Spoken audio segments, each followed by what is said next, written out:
people's ability to perform their jobs in a modern environment is ultimately contingent on their ability to work and access information securely and in an accessible fashion on any device, in any location, and connect with their peers in as seamless a way as possible.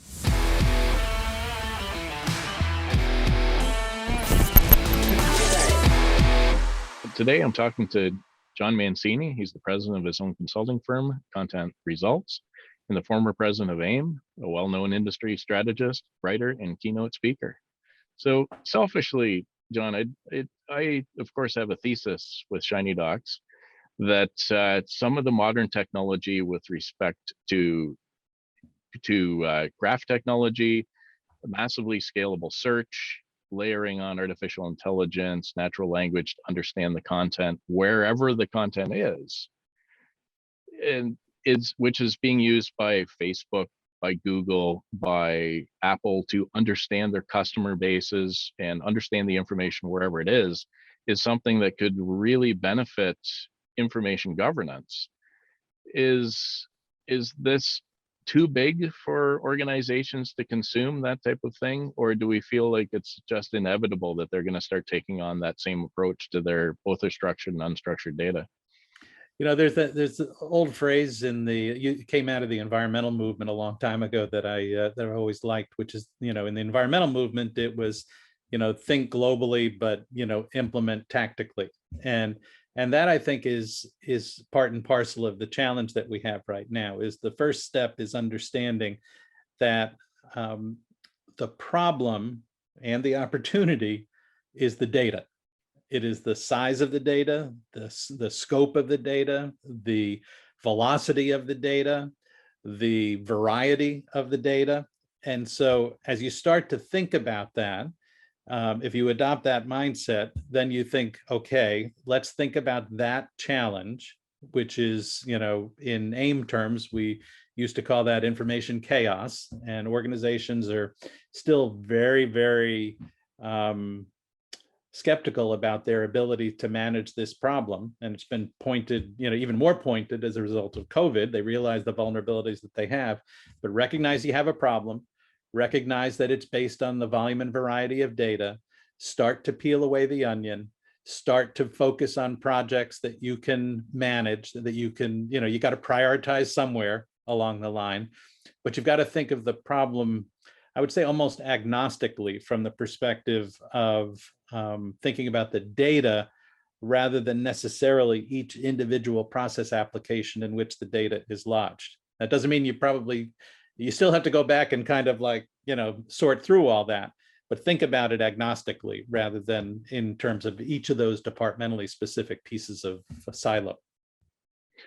And there's multiple facets to it. Like when you think of the oil pipeline issue that happened because of the ransomware attack just last week, is somebody should have thought that through, the vulnerability that they have, that the exposure for industry and people associated with just 100 gigabytes of data.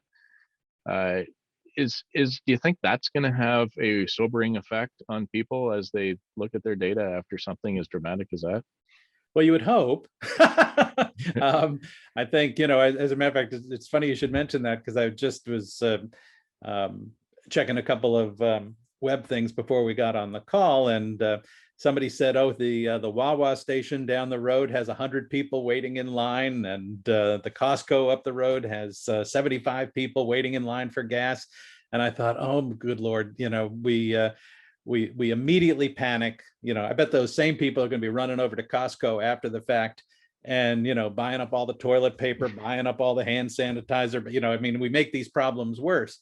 But the core of the problem is an important one that you were alluding to, which is that as systems get more complex, as the quantity of data associated with those systems get more complex, as the connection points between systems get more complex, the opportunity to upset that apple cart, whether intentionally through malicious things or unintentionally just through mistakes, gets more pronounced.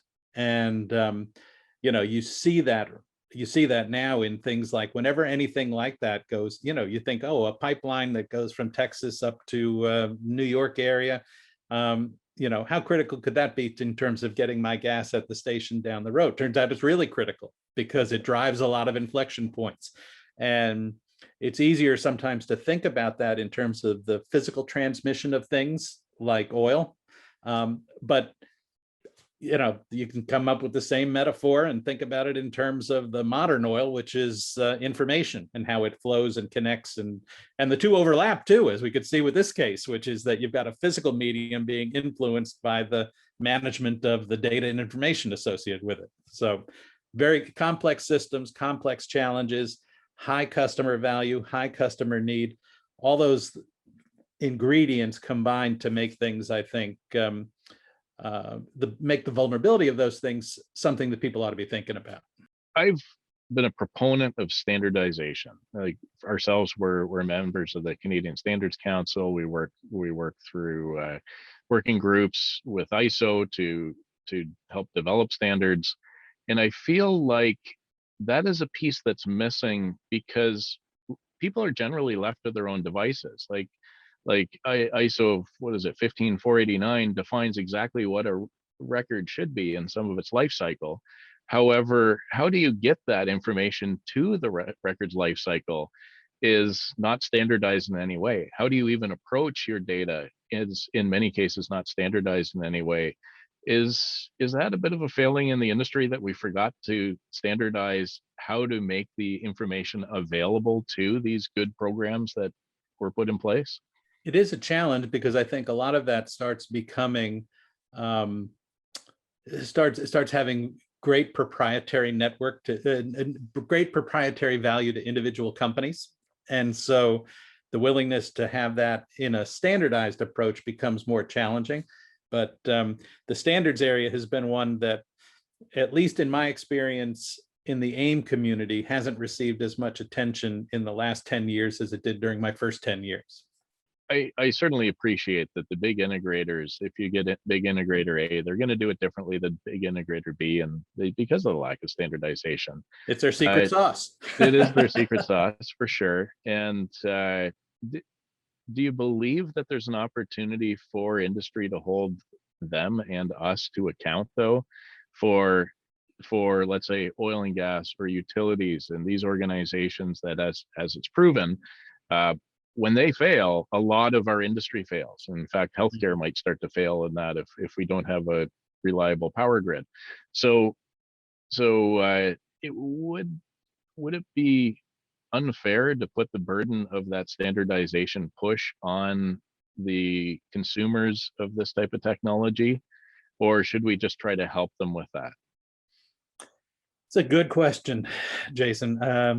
I wish I knew an easy answer to that one, because I think that it would be a great thing to push that responsibility onto customers. Is it a realistic thing? I think a lot of the work that will happen in the standards arena will happen within particular vertical industries, more than it will happen in a generic sense. But that also brooks your question about the connection then when these things are interdependent gets more challenging. I think it's more likely to occur in vertical industries than it is to occur generically. Yeah, and I would agree in that, and then maybe it's a failing too, is that we love our proprietary languages. When you talk to your accountant, you have a whole different lingo than when you talk to your lawyer.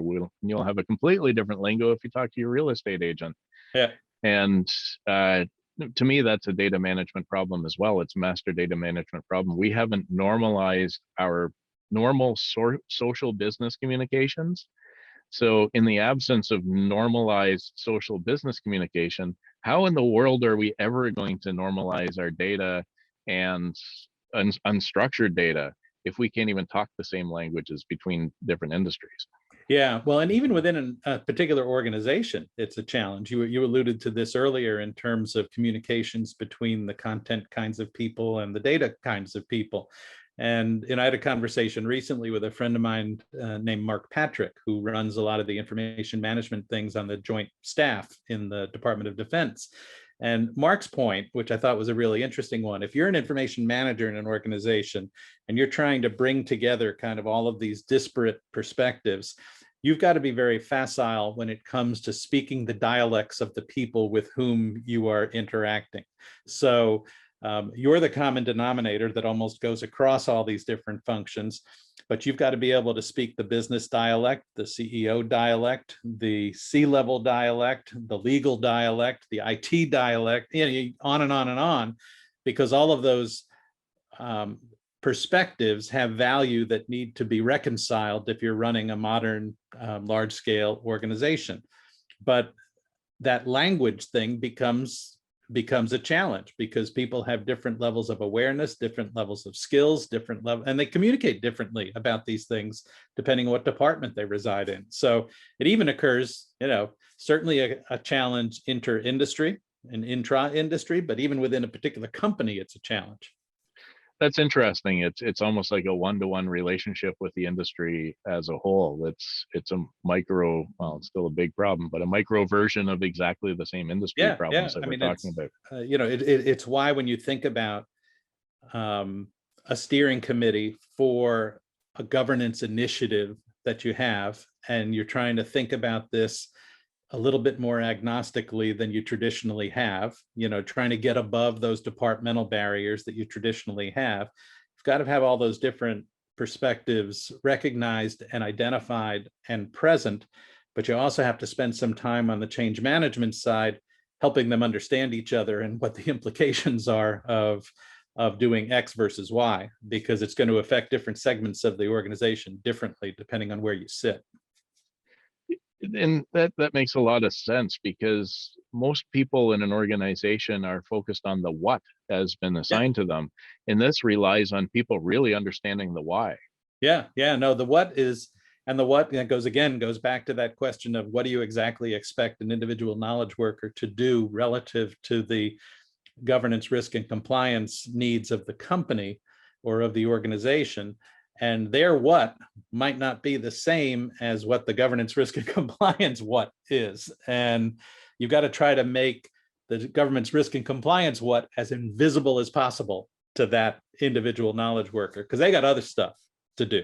And I like using that as a baseline requirement, because we've run into this for a long time where you bring in a system and they think it's about training and onboarding and all these types of things, where I would agree that the system that will win ultimately, and why the industry feels like greenfield or a blue ocean to me, it's not the bloody red ocean of all the vendors have solved all the problems. It's wide open and blue because nobody has solved that problem or even come close yet, as far as I can tell. Yeah, and I mean, and I think the other aspect, I was talking to a friend of mine yesterday, a guy named Charlie Barth from Cummins, and Charlie was talking about all the rich capabilities of a lot of the content management companies. And then he was talking about why initiatives fail.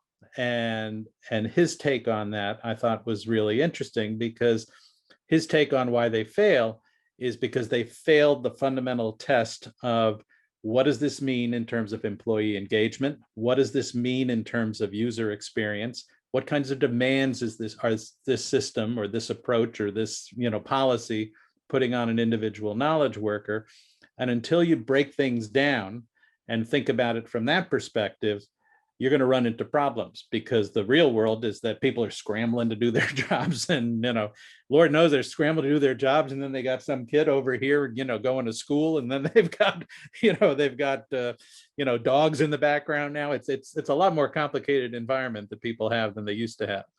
Yeah, it's far more complex, just the work that they have to do, the systems that they have to know, and the autonomy that people have working from home.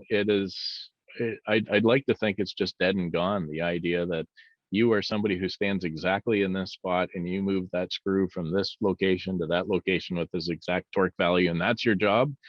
Everybody's job is more complex than that right now. So I think I'd like to think that old world is moving on at a rapid pace. The opportunity, I think, that exists is that one of the things that we accomplished with COVID is, I think, we've always had a challenge in the information management space, elevating the level of concern about governance to something that the C-suite ought to care about. And I think one of the things that was exposed in the last 12 months was exposed at the C-level was this idea that people's ability to perform their jobs in a modern environment is ultimately contingent on their ability to work and access information securely and in an accessible fashion on any device, in any location, and connect with their peers in as seamless a way as possible. Now, that seems like a basic article of faith for people that have been doing information management for a while. But if you're kind of up at the lofty infrastructure, lofty pier in an organization, you don't always realize that. And so I think what they saw is there were organizations that were prepared. I did an AIIM survey. I asked people how prepared were they for collaborative work prior to COVID. Only a third of organizations said they were well prepared. Well, a lot of the rest of them had to get pretty damn well prepared pretty quick, or else they shut down. And so that realization about what that means, I think, put into hyperdrive a lot of change that would normally take 2, 3, 4 years in order to implement. They had to do it in 3 months. And now the question becomes, what do you do with that? And how do you optimize that? How do you leverage it? How do you take that flexibility that you had to put in place and turn it into long-term sustaining value? That'll be an interesting thing to see how we do that. And I really like that. And that kind of brings our conversation to a point, is that it's sometimes when you're faced with the biggest challenges, it gives you the biggest opportunities. Yep. 66% of the organizations out there that were unprepared are now acting. Yep. And it does set us up for continued improvement. And I certainly hope that we do. Yeah, we'll see what happens. For sure. Well, thanks, John. So how do people get in touch with you? Easiest way is on email. It's John Mancini at contentresults.net. You can also find me far more often than I should be on Twitter at jmancini77 and at LinkedIn on jmancini77. I've got this little weird OxyMoron series that I have, which is fun. I've been talking to people. There might be an opportunity to chat on that at some point in the future. And then I have a side hustle in a book that I've been working on, which I would call, Finding Your Roots meets a historical novel meets the Dateline crime show.